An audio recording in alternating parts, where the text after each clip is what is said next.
Naomi Ellison, a 42-year-old black woman, was simply waiting outside the courthouse to pick up her younger brother. She didn't raise her voice.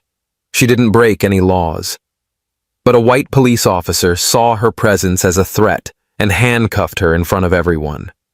Moments later, a Pentagon ID slipped from her bag, and the truth hit harder than anyone expected. Why would a black federal officer let herself be arrested without a word? If this story stirs something in you, please like, share, and subscribe. Now let's go back to the exact moment it all began. It was just past 9 on a Thursday morning when Naomi Ellison settled onto the cold concrete bench outside the Fulton County Courthouse. She didn't shift much, didn't check her phone, didn't pace like most people waiting nervously for something inside those stone walls.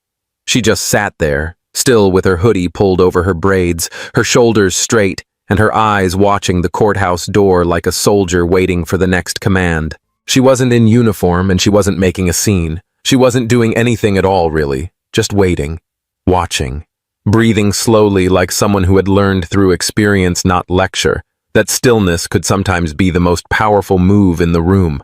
People passed her without acknowledgement. Some clutched their bags tighter. One white woman older, wrapped in a cashmere shawl that didn't match. The southern heat slowed her steps, frowned and muttered, just loud enough to be heard. Always loitering around our buildings. No shame at all. The woman didn't stop. She didn't even look Naomi in the eye. She just kept walking like the words she dropped were as natural and expected as the leaves blowing across the sidewalk. Naomi didn't flinch, didn't turn her head, not even her lips twitched. She had heard worse in her time in places far more dangerous than this sidewalk in Georgia. Words didn't pierce her like they used to. Not after Fallujah. Not after what happened in Kandahar. What hurt now wasn't what they called her, it was how easy it still was for them to say it. She blinked slowly, her gaze returning to the courthouse entrance. She wasn't here for herself. She was here for her brother, Micah. 25, smart, passionate, angry, in the way young black men had every right to be. He had been arrested during a protest outside a campus building 2 weeks ago. Something about disorderly conduct. Nothing violent, nothing threatening. Just loud words, a cardboard sign, and too much truth for some folks to stomach. The court hearing was short. It always was for people they didn't plan to listen to. Naomi had dropped him off that morning and promised to be waiting right here when he walked out. He didn't know she hadn't left. Didn't know she had remained here unmoving like a silent witness in a trial nobody asked her to attend. Her fingers lightly tapped the strap of her worn canvas bag resting beside her on the bench. Inside, tucked in a leather case behind her reading glasses and a wrapped protein bar, was her Pentagon ID. Not expired, not ceremonial, still active, still valid. The kind of badge that turned security lines into handshakes. The kind that made generals nod and gatekeepers step aside.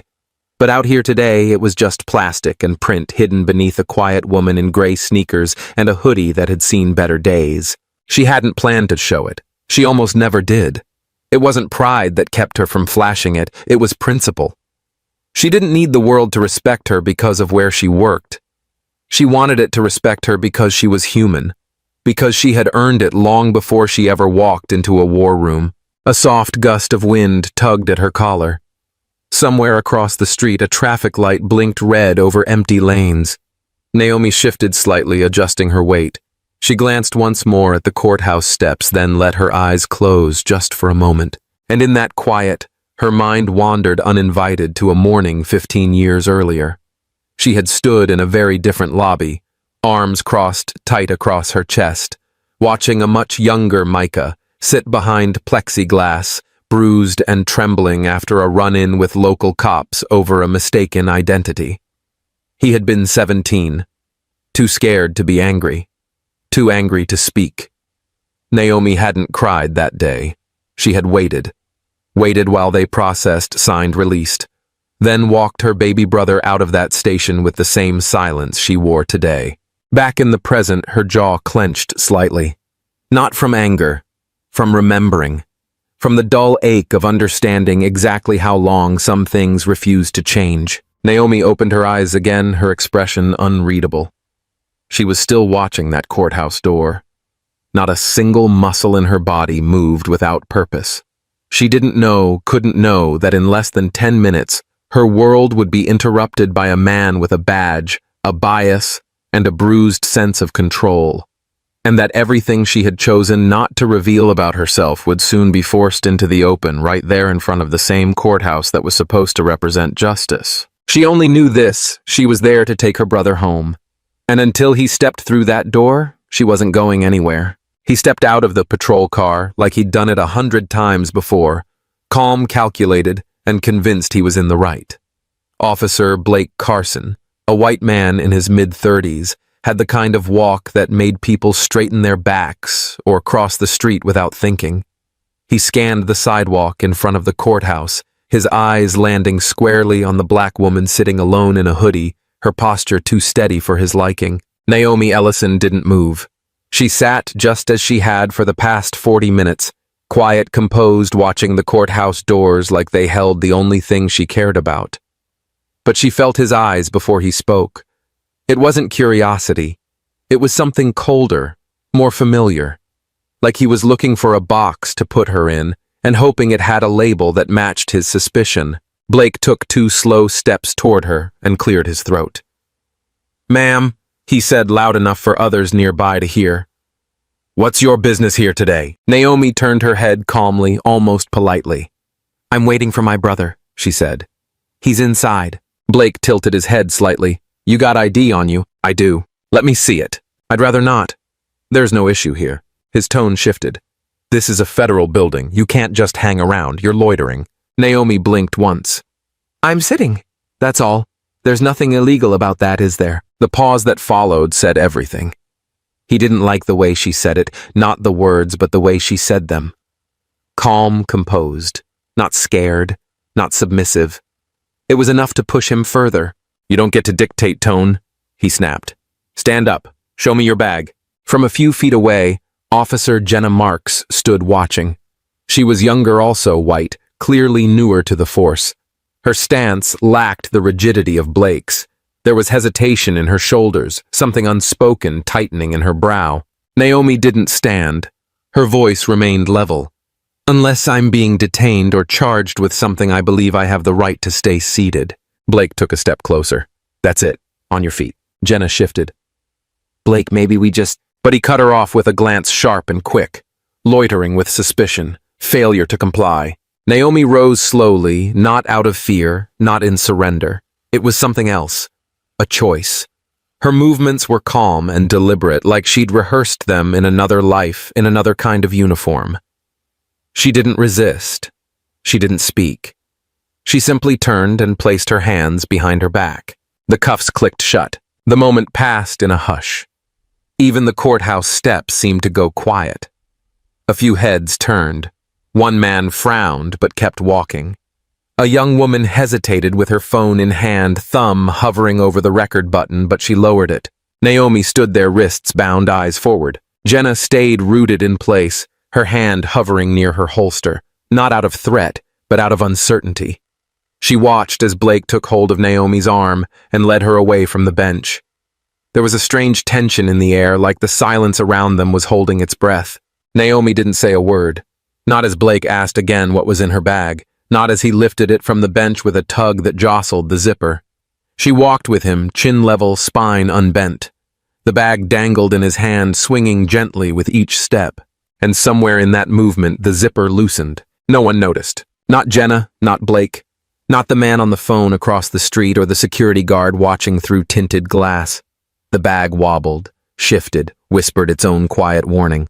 But Naomi noticed. She always noticed. Still, she said nothing. Blake glanced sideways at her, maybe looking for anger, maybe expecting her to shout or break or argue. But all he got was stillness. A silence so complete it became a presence of its own. "She thinks she's better than this," he muttered mostly to himself, but loud enough for Jenna to hear. Naomi turned her head slightly, not to argue, not even to answer. Just enough to say something without raising her voice. "I've answered more dangerous questions in languages you don't speak," she said softly.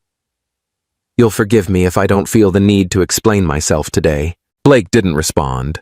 He just tightened his grip and kept moving. Jenna didn't speak either, but her eyes, for the first time, didn't follow Blake. They stayed on Naomi, and the bag in his hand, still swinging, still open, still holding something no one in that moment was prepared to see. But it wouldn't stay hidden much longer. Not with gravity, not with time, not with truth. They hadn't even reached the patrol car when it happened. Naomi's feet moved steady over the courthouse steps, Blake still gripping her arm like she might bolt, even though her body gave no signal of resistance. Her canvas bag dangled from his other hand, loose and awkward in his grip. The zipper, already halfway undone, caught on the edge of a stair, jostled again, and then, without warning, a small, rectangular object slid out and hit the stone with a soft but unmistakable thud. It didn't bounce. It landed flat. A few people turned at the sound just as the light caught the surface of the card. It was laminated, edged in dark navy blue with a gold eagle insignia at the top that glinted briefly before going still. A girl standing near the base of the courthouse steps froze. She had been filming a TikTok dance with her phone propped up on a planter. Layla Thomas, 14. Black, bright-eyed earbuds in, had started recording just as the arrest began. Her dance had long stopped, but she hadn't hit pause. Her phone was still rolling when the card fell. She zoomed in now, slowly, her young mind catching on the words printed across the badge. Department of Defense, Level 4, Security Clearance, Authorized Access Pentagon Operations. Officer Jenna Marks saw it too. She moved quickly, breaking her stillness for the first time since the cuffs had come out.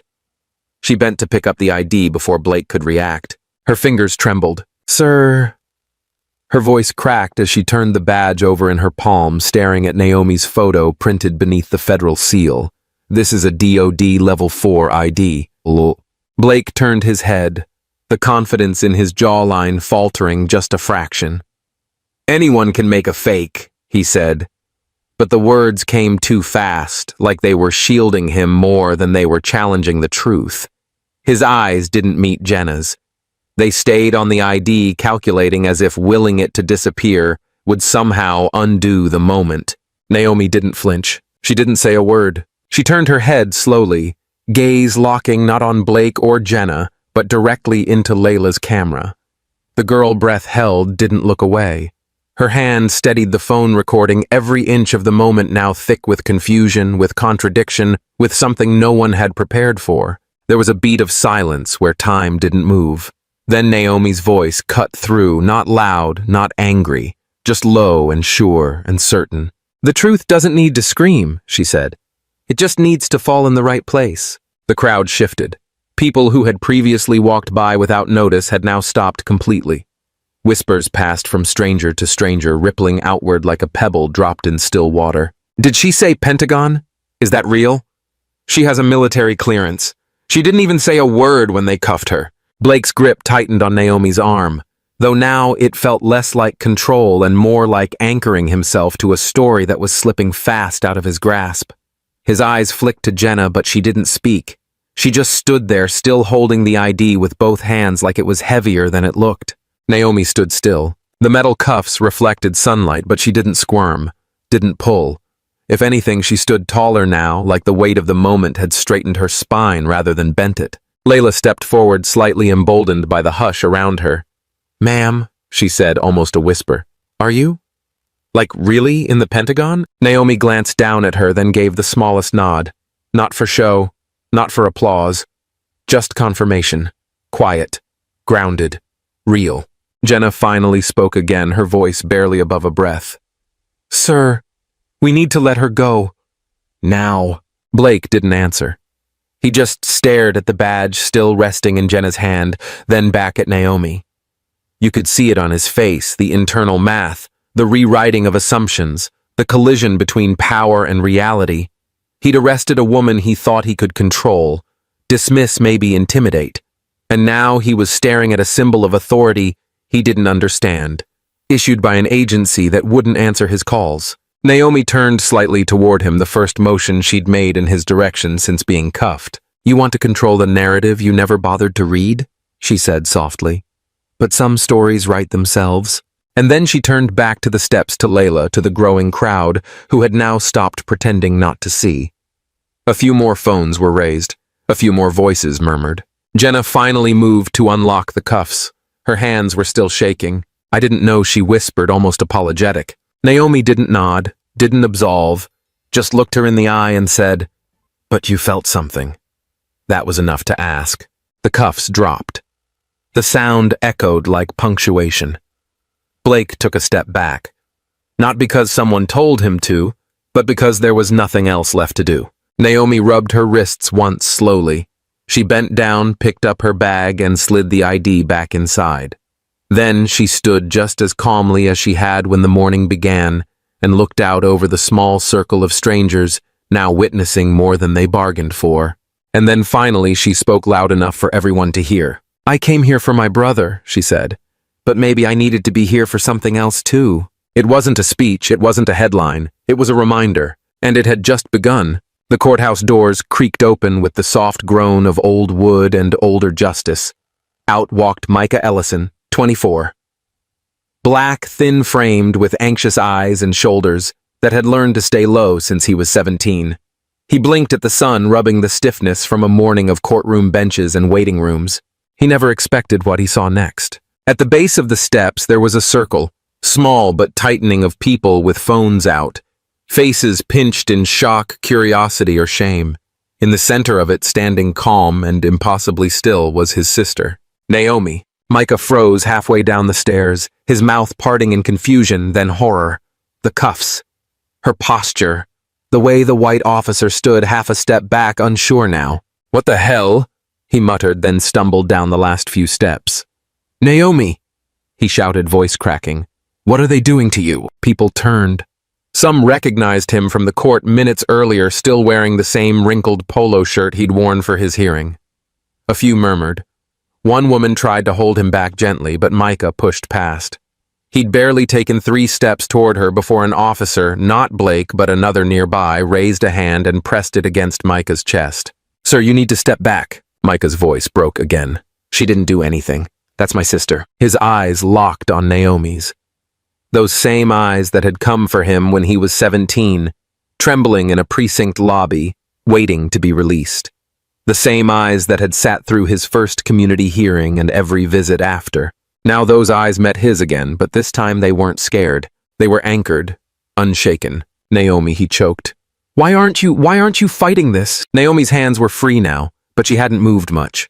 She looked at Micah the way only an older sister could, equal parts fierce and full of grief, as if watching a storm she had tried her whole life to shelter him from. And then she spoke, quiet but clear. "Don't," she said as a murmur passed through the crowd.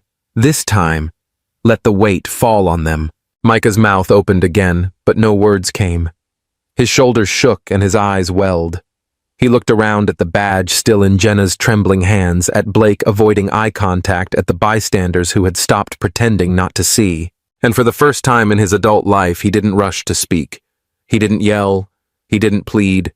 He simply cried. A tear traced his cheek as another officer gently moved him back toward the sidewalk. Behind him, a voice rose, soft at first, then louder, from a man with a newsboy cap and a weathered face, white, maybe in his 70s. "This woman," he said, pointing at Naomi, "isn't who they think she is." People turned. She stood there, didn't say a word.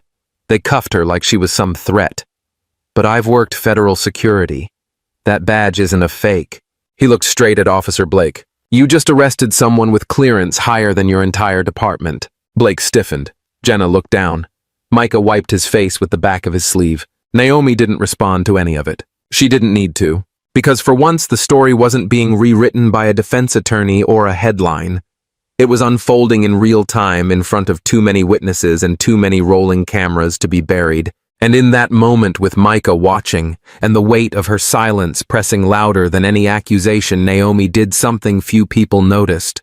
She reached out gently, touched her brother's shoulder, and let her fingers rest there just enough to say, "I'm here.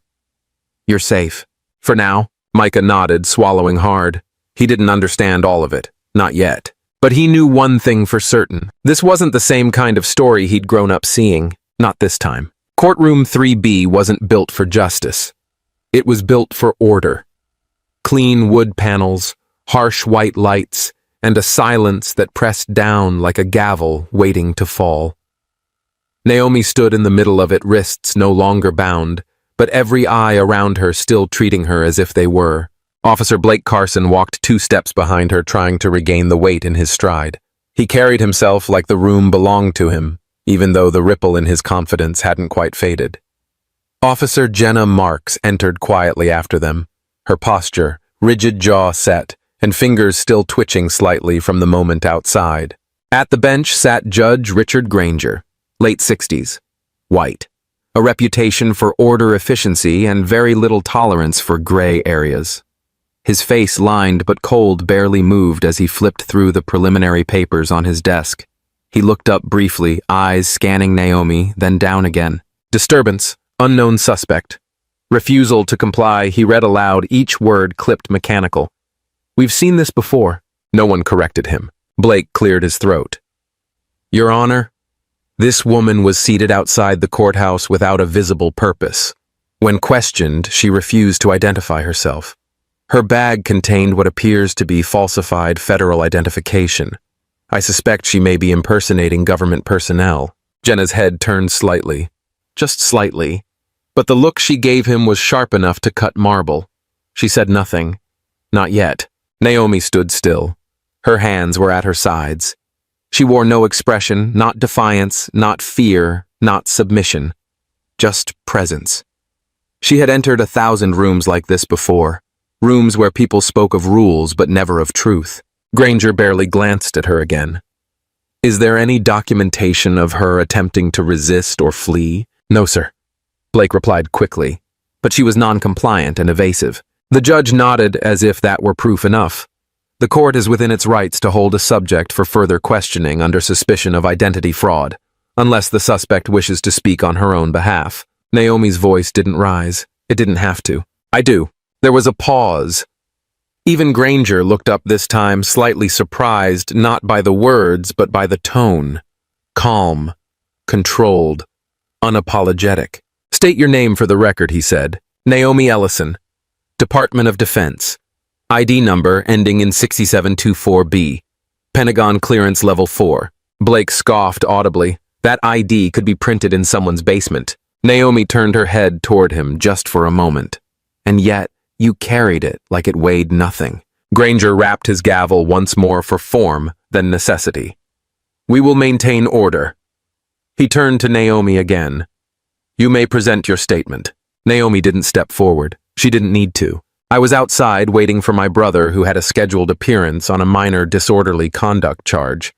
I was seated, alone. I did not speak to anyone. I did not approach the courthouse door. I was not blocking access or impeding court operations. Officer Carson approached me. I responded respectfully. When I refused to open my bag without a warrant, I was detained. Not questioned, not searched legally. Detained. She paused long enough to let the words settle. Then she added without probable cause, my identity was questioned and dismissed, not because of what was in my bag, but because of the person holding it. No one moved. Even Judge Granger sat still, blinking slowly. Blake shifted behind Naomi, jaw tight. Jenna finally stepped forward. Her voice was quiet, but it cut clear through the room. Your Honor. She said the ID was legitimate. I verified the seal myself. It was issued by the Department of Defense. Blake turned sharply. Jenna, but she didn't look at him. Granger tapped the paper in front of him. And yet, you brought her here. Officer Carson, with no resisting charge, no falsified documents confirmed, and no physical threat reported. Blake's voice lowered. I acted in caution. Naomi turned back toward the judge. Caution is not the same as bias. One protects people. The other targets them. Another pause, heavier this time. Jenna looked away, her throat tightening. She had walked into the courtroom as backup. But she knew in that moment what kind of backup she refused to be. Granger exhaled through his nose slowly. He folded the file closed and set it aside. This court will need time to review and verify identification.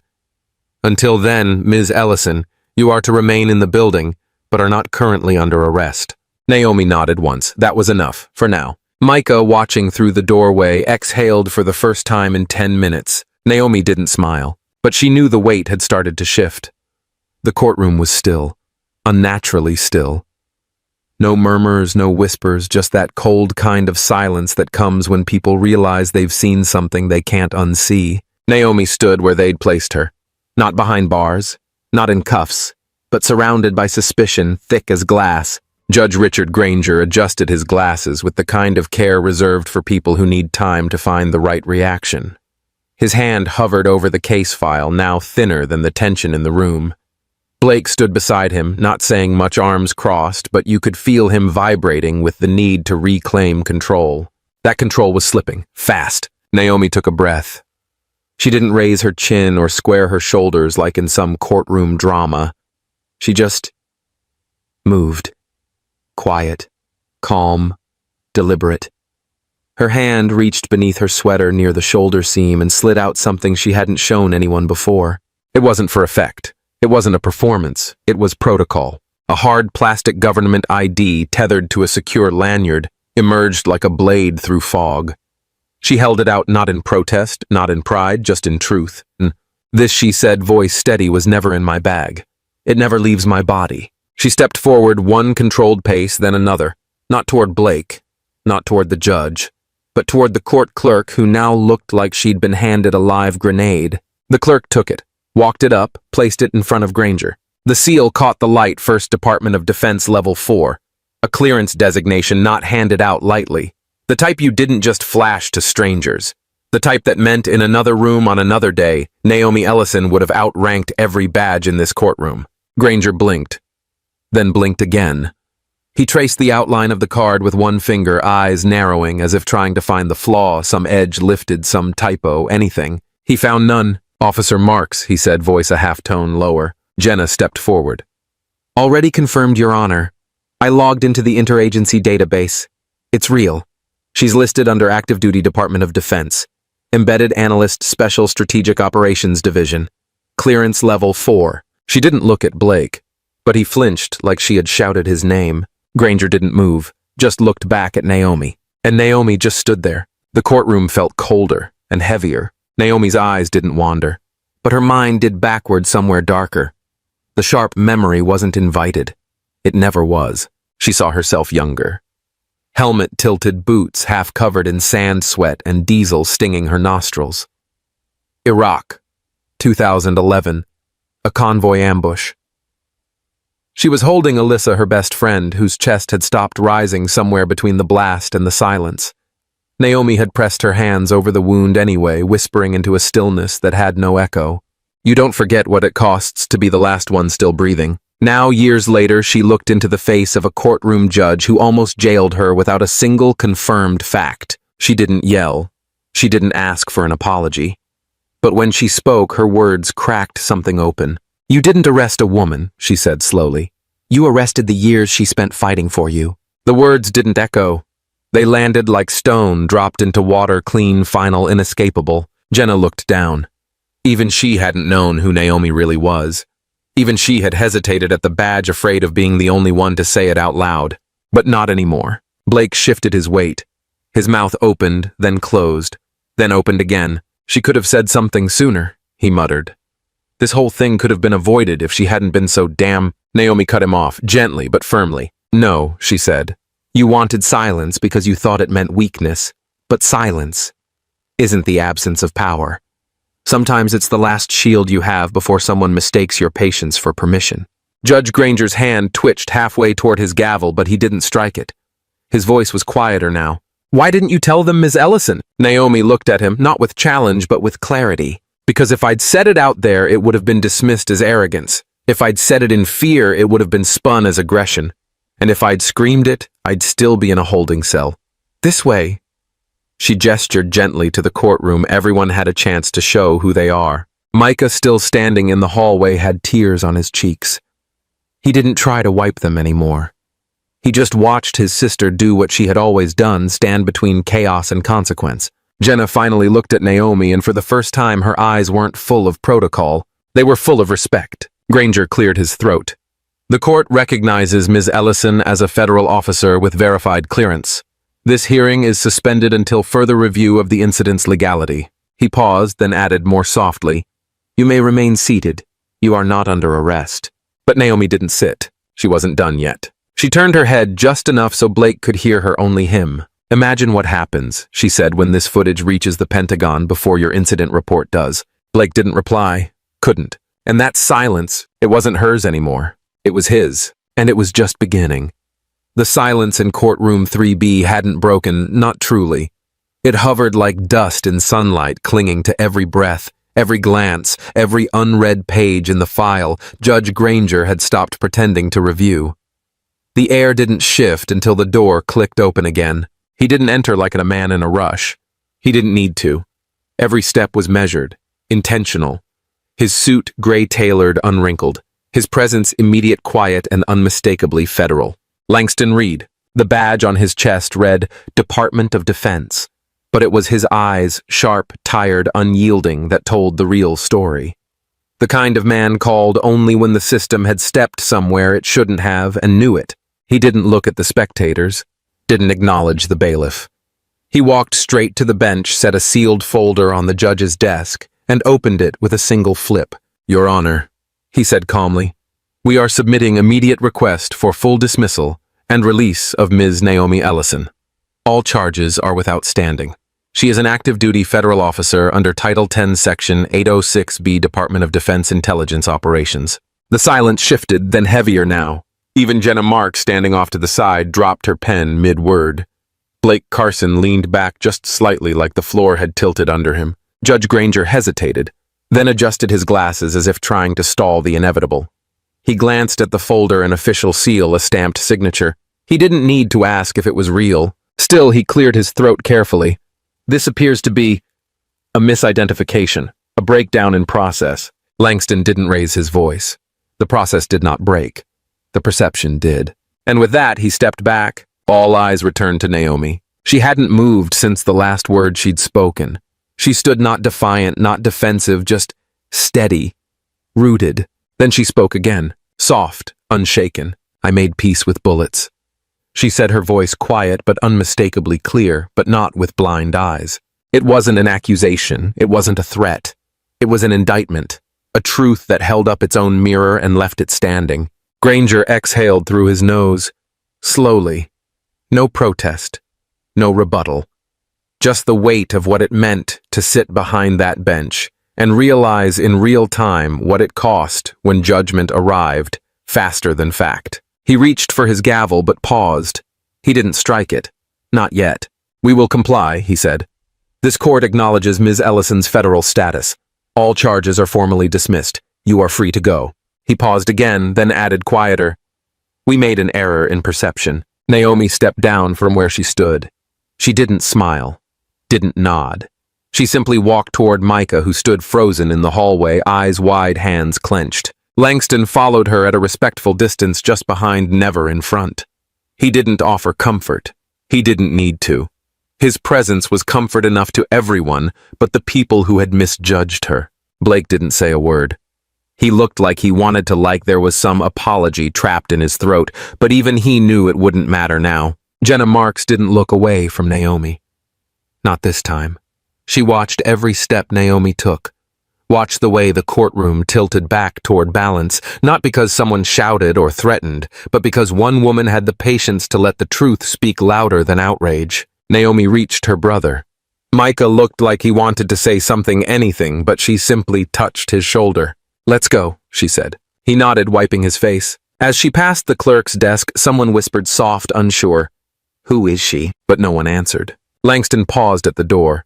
He looked back just once, speaking not to the judge or the cops, but to the courtroom itself. Power doesn't always look like what you expect, but it always remembers who watched and who looked away. Then he followed Naomi out the door. And this time, when it closed behind them, it didn't feel like an ending. It felt like the beginning of a reckoning. The doors hadn't yet stopped swinging before Judge Granger raised his hand. "Mr. Micah Ellison," he said, pausing to look up from the bench. "If you'd like to speak, we'll allow it. Informally." The room was quiet, but not cold. Not anymore. The kind of silence left after truth passes through when people aren't quite sure whether to apologize, applaud, or simply listen. Micah stepped forward, still in his court-ordered shirt, still shaking a little. But he didn't look small anymore. Not like the boy who once needed Naomi to carry him out of a juvenile center with blood on his lip and shame in his eyes. He didn't need a microphone. He didn't need a speech. My sister, he began, has never raised her voice to get attention. She didn't scream when she was overlooked for promotions. She didn't argue when they sent her into danger without explanation. She didn't even fight back when a cop twice her size twisted her arms in front of the courthouse she paid taxes to protect. He looked around, not accusing, not performing, just witnessing. She taught me to speak with my heart. He continued, his voice steady. But today, I'm borrowing her silence to say this. He paused. You failed her. The words weren't loud, but they landed like a verdict.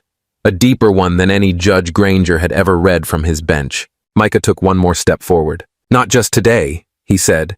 You failed her every time you walked past someone like her and saw threat instead of strength. Every time you mistook stillness for danger. Every time you thought uniform meant protection, and forgot the ones wearing it could look like her. He turned his head briefly, locking eyes with Officer Jenna, whose expression was unreadable except for the faint press of her lips as if holding something back. And you know what's wild? He said, a sad smile flickering at the corner of his mouth. She knew this could happen. She knew. That's why she never told anyone what she really did. Because she knew some people don't respect what they can't define. Naomi hadn't moved. She stood just outside the courtroom door, now visible through the frosted pane, but she hadn't come back in. She didn't need to. She'd already said everything she came to say. With her presence. With her silence. Micah looked down for a second, collected himself. I love you, he whispered. Not into the mic, not toward the judge, just toward the door, to her. And for the first time since all this began, for the first time since her arms were yanked behind her back, since the crowd whispered. Since the badge fell, Naomi blinked back a tear. Just one. He stepped down. There was no applause, no stirring music, just a pause in time. One of those rare, unscripted human moments when everyone in the room forgets their role and just feels. Judge Granger adjusted his robe, quietly. He looked smaller now. Not disgraced, just grounded. Jenna Marks glanced at Blake, who hadn't moved, hadn't spoken. His jaw was clenched, not in anger, but in something more complicated. Regret, maybe, or realization. Langston Reed remained outside, speaking into a secure line as the federal process began to turn. Not loud, not chaotic, just efficient. Clinical. The way real power moves, quiet, but unstoppable. Back in the room, Micah sat down again, not proud, not triumphant, just honest, the way his sister taught him to be.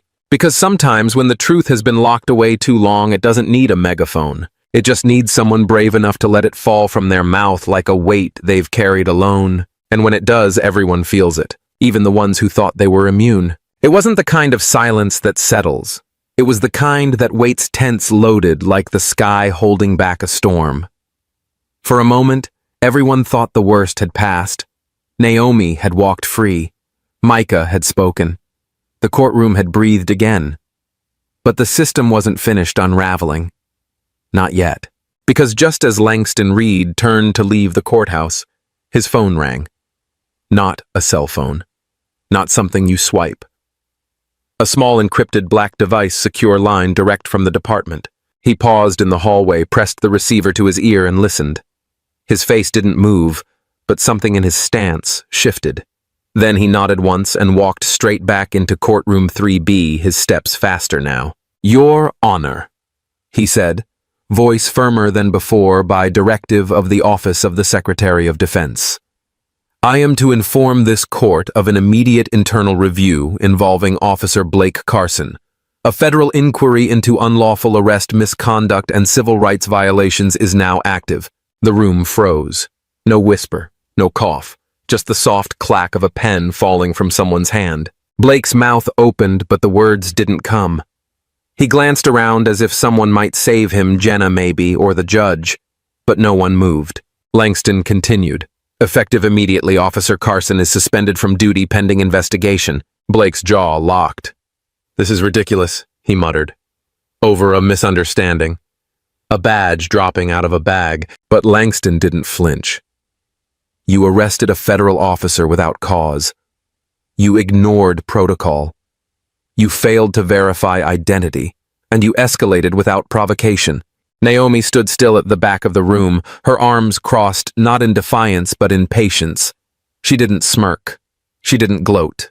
She simply watched the weight shift back to where it belonged. Then Langston turned to Officer Jenna Marks. "You," he said with a nod. Followed training showed restraint and maintained composure. "The department acknowledges your conduct. A commendation will be issued through internal channels." Jenna blinked, surprised. Then she nodded once. No smile, no pride, just quiet professionalism. Judge Granger cleared his throat. "This court defers to the jurisdiction of federal review. Officer Carson is to surrender badge and sidearm." Bailiff. The bailiff, reluctant but obedient, stepped forward. Blake hesitated, still clinging to his belt. But in the end, he didn't resist. He unlatched the badge, placed it in the bailiff's hand, and turned toward the exit like someone waking from a dream he'd written himself into. As he passed Naomi, he avoided her eyes. He opened his mouth, maybe to apologize, maybe to explain, but she didn't give him the space to speak. She didn't need to. Instead, she stepped forward. One last time. This time, not as a detainee, not as a defendant, but as a woman who had carried more than her share and decided it was time the system carried some of it too. She walked to the front of the courtroom and looked not at the judge, but at the people in the seats. The clerk. The reporters now flooding in after the story had already broken online. Layla's video had gone viral an hour ago, and the internet, unlike the court, wasted no time on deliberation. Then she spoke, quietly, calmly. "Justice isn't what saved me today," she said. "People who saw what justice forgot, they did." She didn't raise her voice. She didn't look for applause. She just let the words sit in the air long enough for everyone to feel the burn behind them. Because she was right. It wasn't the badge that protected her. It wasn't the gavel or the law or the flag pinned above the courtroom door. It was Layla, a teenager who didn't stop filming. It was Jenna who didn't look away when her partner crossed a line. It was Micah who stood still when rage told him to run. It was people, the kind who remember that justice isn't just something printed on paper or spoken from a bench. It's something people live or suffer without. And today it lived. Naomi turned and walked out. This time not in silence, but under the full weight of her own name, spoken with dignity, remembered with honor, and no longer mistaken. The courtroom doors eased shut behind her, not with drama, but with a softness that somehow felt heavier than any gavel. Naomi Ellison stepped into the fading sunlight like a woman who had finally been unchained, not just from metal cuffs, but from years of quiet assumptions. She paused for just a breath. The late afternoon light reached across the steps, painting her face in amber. It wasn't the kind of light that demanded attention, it just found her like truth always does in the end. Micah followed close behind a step to her right, still holding the silence between them like something sacred. They didn't speak. They didn't need to. Every step they took was a word already spoken. They weren't walking away from something. They were walking through it. Just then, Layla appeared, small, unsure, but holding her phone like it was a torch in a dark place. She walked up slowly and said, "It's already at 2.3 million views." Naomi glanced down at the screen, saw herself frozen mid-frame, the handcuffs, the ID, the eyes that never looked away. She nodded gently, not surprised, not shaken, just steady. Then maybe she said quietly it didn't fall in vain. Layla held her gaze for a moment, as if trying to memorize what quiet strength looked like. Naomi gave her a small nod, not to dismiss her, but to pass something along. Not power, not thanks, just the sense that she'd been seen. Across the lawn, half-shadowed under the courthouse trees, stood an older white woman in a pale sweater. The same woman who had brushed past Naomi that morning, muttering judgment in a voice just loud enough to cut. But now, she said nothing. No apology, no excuse, just a nod. Small, hesitant, but different. This time it came with eyes that held the moment instead of looking past it. Naomi saw it. She didn't smile. She didn't nod back. She just looked for a second longer than she needed to, then turned away as if to say, "I'm done holding this weight for you." She and Micah stepped off the courthouse steps. There were no reporters, no applause, no officers shouting after them. Just the sound of footsteps on stone and the hush that follows when something big has happened and no one dares to speak first. Layla walked a few steps behind her phone, still in hand, still recording. But Naomi, She wasn't walking like someone who had won. She was walking like someone who had endured. Someone who didn't need to be heard anymore because the world was finally listening. And sometimes, that's the loudest sound there is. Some stories shout, others whisper. But the ones that stay with us are the ones that make us feel. Naomi's story wasn't just about an ID card. It was about the quiet strength of someone who chose not to raise her voice because her presence was the message. It was about justice being delayed but not denied. About how silence can be powerful when the truth stands behind it. If this story moved you even just for a moment, please take a second to like the video, share it with someone who needs to hear it, and subscribe to Mr. Mac's Stories. We tell real human stories where pain meets courage and silence gives way to justice. Your support helps our creative team keep going, digging deeper, writing better, and bringing you more stories that don't just entertain, they mean something. And remember, at Mr. Mac's Stories, we don't just tell what happened. We remind you why it matters.